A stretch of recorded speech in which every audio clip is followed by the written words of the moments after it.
ఉంటారు. కానీ మేము కలిసే ఉంటాం 15 సంవత్సరాల వరకు. దేనికయ్యా? ఈ రాష్ట్రాన్ని కాపాడటానికి. రాష్ట్రాన్ని కాపాడటానికి కాదు.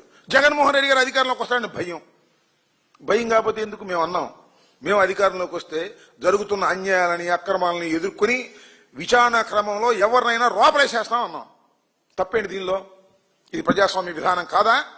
ఇవాళ మీరేం చేస్తున్నదయ్యా? ఎంతమందిని లోపలేస్తున్నారు అన్యాయంగా అక్రమంగా? లేని స్కామ్ ఉన్నట్టుగా చూపించి మద్యం స్కామ్ అని చెప్పి ఎంతమంది లోపలేశారు? లడ్డు వ్యవహారంలో ఏం చేస్తున్నారు మీరు? విచారణ పేరుతో మీరు చేస్తున్నటువంటి ఘోరాల కన్నా మేము స్పష్టమైనటువంటి విజన్తో మేము చేయబోతాము. ఇవాళ మెడికల్ కళాశాలల్ని దోచుకునేటటువంటి కార్యక్రమాలు చేస్తున్నారు మీరు కాదా? ఏమండి పవన్ కళ్యాణ్ గారు చెప్పండి.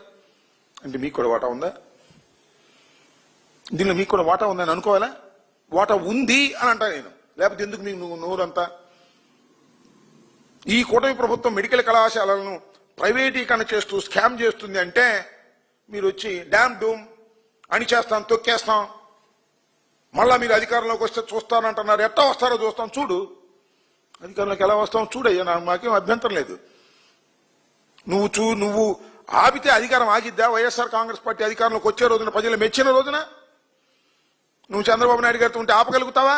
ఉండు, మాకేం అభ్యంతరం లేదు.